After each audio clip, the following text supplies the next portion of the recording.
1. Its nature. In many ways the name church is misleading, partly because of a certain historical but unscriptural meaning attached to it, and partly because the word is used in so many different ways. For instance, a building where religious meetings are held is called a church, the persons meeting there form a church, the denomination with which they are connected is a church. Similarly, we have the Church of England, or Scotland, meaning the established form of religion in those countries. To the Romanist, the Church means the papal system, and to the ritualist something very similar. The evangelical will tell us that the word has a twofold significance, designating respectively the visible and the invisible church. Thus all professing Christendom forms the visible church, while only the true believers form the invisible. It is therefore necessary, as well as refreshing, to turn from these discordant definitions to the simple Word of God, and gather from it the truths as to this important subject. As may be inferred from what we have already said, it is a subject on which various and unscriptural views are held.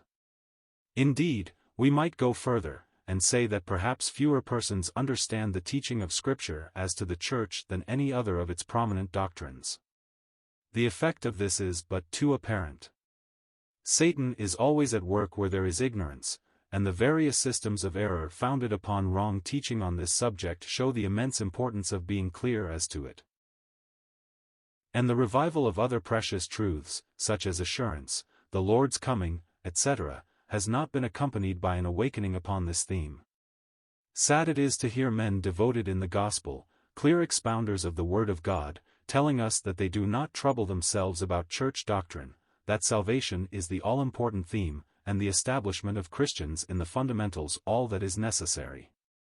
We see men giving chapter and verse for every statement, and dwelling upon the authority of the Word of God, quietly closing their eyes to its teachings upon the Church, and apparently contented to have others do the same. We can praise God for the revival of gospel preaching, for the spread of Scripture teaching, but in this neglect of church truth we see only cause for apprehension.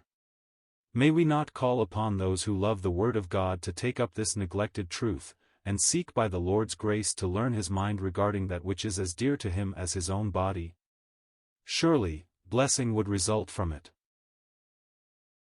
The word church in our ordinary versions is not a translation of the Greek word ecclesia, the word used in the New Testament. Assembly, or gathering, would give us the meaning, which is at once seen to be a very general term.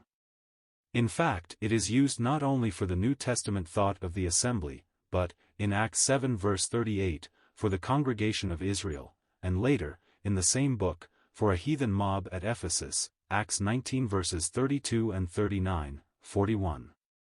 Mark this last passage. To those who include in the church believers of all dispensations, we will have to give a word of explanation later, when the contrast between Israel and the church is brought out.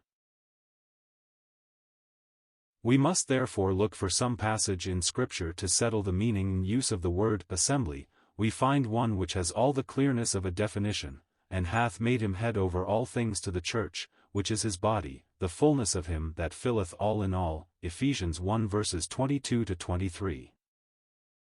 We are in this part of Ephesians occupied with a risen and glorified Christ. He has been raised from the dead in proof of an accomplished redemption, and, exalted to the right hand of God, all things being put beneath his feet. He occupies that position not merely as the witness of eternal redemption, that God has accepted his work on the cross not merely as the representative of his people before God, the measure of their acceptance and their righteousness, but he is there as head of the church, which is his body. This is figurative language, no doubt, but clear nonetheless.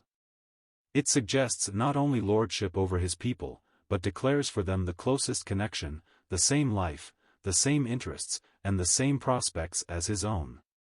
The fullness of him that filleth all in all shows that through grace the church is the complement of Christ. As at the beginning, when God said, "It is not good that the man should be alone, I will make a help meet for him."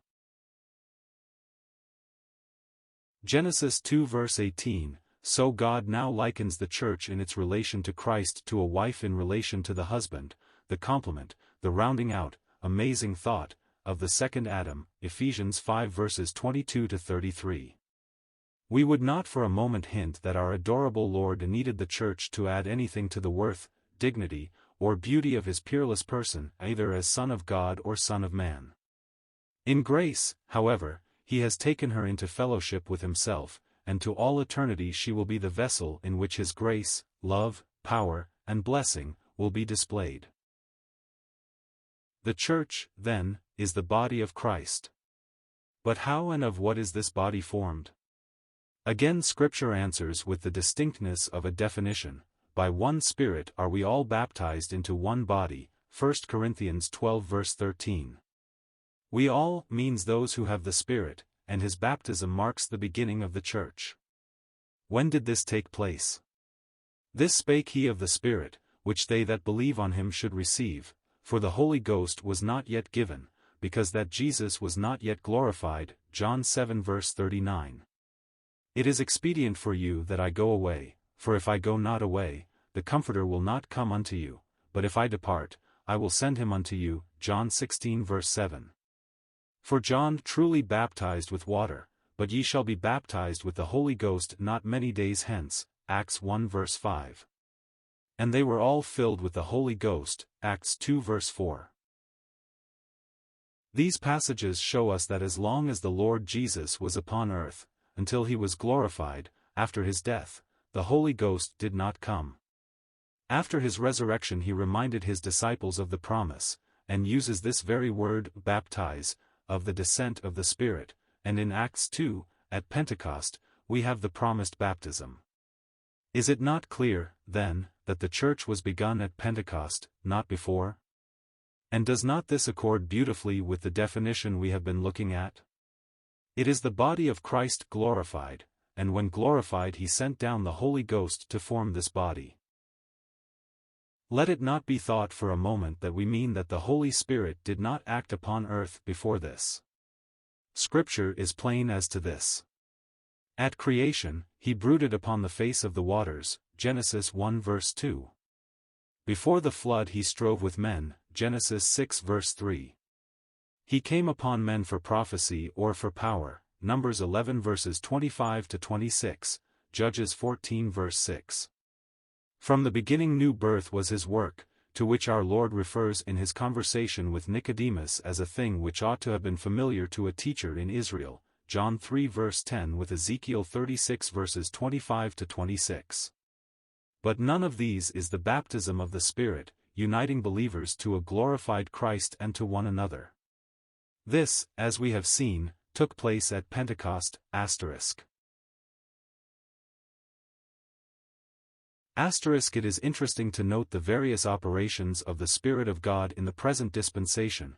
We have, first, that which has been his work from the beginning, new birth, then sealing, Ephesians 1 verse 13, Ephesians 4 verse 30, which marks the believer in Christ as belonging to God, who thus gives the earnest of the inheritance, until the day of redemption. Along with this goes his indwelling, uniting us to Christ in glory. At the same time we have been baptized by the Spirit, 1 Corinthians 12 verse 13. Which puts us into the church. This last is corporate, the others are individual. Of course, it is not to be understood that these various operations occur at different times. The act of new birth is distinct in character from the rest, but the element of time does not enter in. There is an order, however: the man is first born again, then sealed, but it would not be right to say there must be any length of time between the two acts. As to the rest, baptism and sealing, they are different parts of the same act.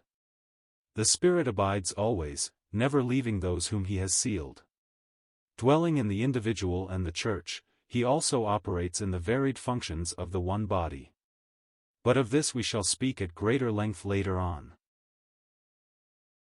Confirmatory of the statement that the church did not exist before Pentecost, is the familiar passage in Matt. 16:18, "Upon this rock I will build my church." Christ's person is the rock *, the foundation, and upon that he says he will, as a future thing, build his church. This being the case, it follows that believers before Pentecost did not form part of the body of Christ, but, lest there should be any doubt here, Scripture expressly states that the church was a mystery, hid in God, not known in other ages. Ephesians 3 verses 1-11. How foolish and worse is the teaching that Peter was the rock upon which the church was built. This would indeed be a foundation of sand. Only a few verses below this declaration of our Lord, he is obliged to say to Peter, "Get thee behind me, Satan." Until God called out Israel, he dealt with his people individually and in families. After the nation came into existence, he recognized that as the responsible body, in connection with which all earthly blessings were promised on condition of obedience.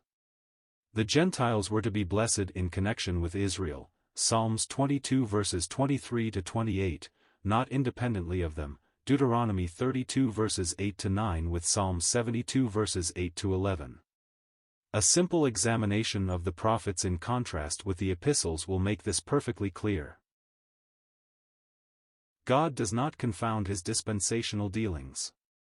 When he took up an earthly people he made all to center about them, Deuteronomy 32 verse 8.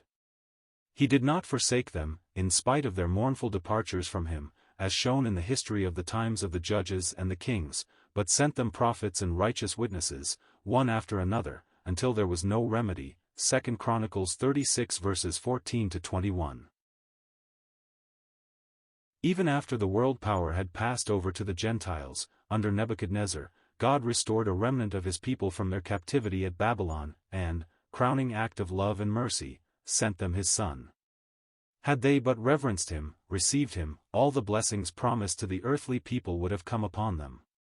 But they put the capstone upon all their former sins by rejecting their Messiah, and delivering him over to the Gentiles to be crucified. In that act they forfeited all claim to be considered the people of God, and all dealings with them as such, save in grace, ceased. This is strikingly set forth in the last part of the Gospel of Matthew. Matt 21:26-2. After Pentecost, God began an entirely new thing. Appeal he did once more to his beloved but unrepentant people, as a nation, only to be answered by their stoning of Stephen, Acts 7. Now, however, the gospel goes out to the Gentiles, and the church has been formed. Meanwhile the dealings with his earthly people cease. They are not my people, Hosea 1 verse 9, given up, Micah 5 verse 3. True, the gospel is still presented to them, but not as a nation, and in accepting it, they cease to be Jews, Colossians 3 verse 11, though it is an exhibition of God's grace to the remnant of his people, Romans 11 verse 5. As long as the church is being gathered, Israel is set aside as a nation until after the taking up of the church, when God again will begin to deal with them, and fulfill every word of promise recorded in the prophets. The present or church period is a parenthesis, an interval, in which God is acting in a peculiar and unique manner. Romans 9-11 shows the unchangeable character of God's counsels as to Israel, and distinctly announces their national restoration to divine favor and blessing. From this it will be seen how wrong it is to apply to the church those scriptures which relate to Israel, or vice versa. It only remains necessary to add that all believers since Pentecost form part of the church. For all believers receive the Holy Spirit, Ephesians 1 verse 13, and we have already seen that by the Spirit, we all are baptized into one body. There is no select class of specially privileged or intelligent believers, nor is it any special aspect of the work of Christ, but rather his person. We know that his death and resurrection are the basis on which all rests, but it is God's apprehension, not ours, which avails. All who believe are baptized into one body. If the church began to be formed at Pentecost, when will it be complete? We have seen, f5, that the church is spoken of as the bride of Christ. The marriage has not yet taken place, that will be when Christ presents her to himself, a glorious church, not having spot or wrinkle or any such thing. At present she is espoused as a chaste virgin to Christ, 2 Corinthians 11 verse 2. In Revelation 19 verse 7 we read that the marriage of the Lamb has come, and his wife has made herself ready, and in Revelation 21 verse 9, etc., we have the description of the glorious church, complete at last. This is after the second coming of Christ, and before his millennial reign. The Lord's second coming marks the close of the church period. The church, then, is composed of all believers from Pentecost till the coming of the Lord. We may well pause, and meditate upon the mercy which has thus been shown to us Gentiles, that God should visit us in grace. The whole character of his dealing has been different from that with Israel. We are not under law, we have access within veil, are all priests unto God. The cross has made us strangers here and at home in heaven. The heavenly guest, the Holy Spirit, has come down to tell us of the glories of our heavenly inheritance, and as Abraham servant of old conducted the bride whom he had won for his master Isaac away from family and former associations to her new home and her new Lord, so now the Holy Spirit is conducting across the desert of this world, to her Lord in the glory, the church bought with his precious blood and won to be his bride forever. If, then, the church is united to a glorified Christ as head, if it is waiting for the Lord's coming to take it from earth to heaven, need we say that it is meant to be not an earthly but a heavenly body? Not to blossom and bud and fill the face of the earth with fruit, not to reform the earth, to improve society, but to share with Christ in those heavenly glories won by him for us. Israel will yet have blessing upon the earth, for that is her inheritance. The bride of Christ has other hopes, another destiny. Would that she realized it more fully.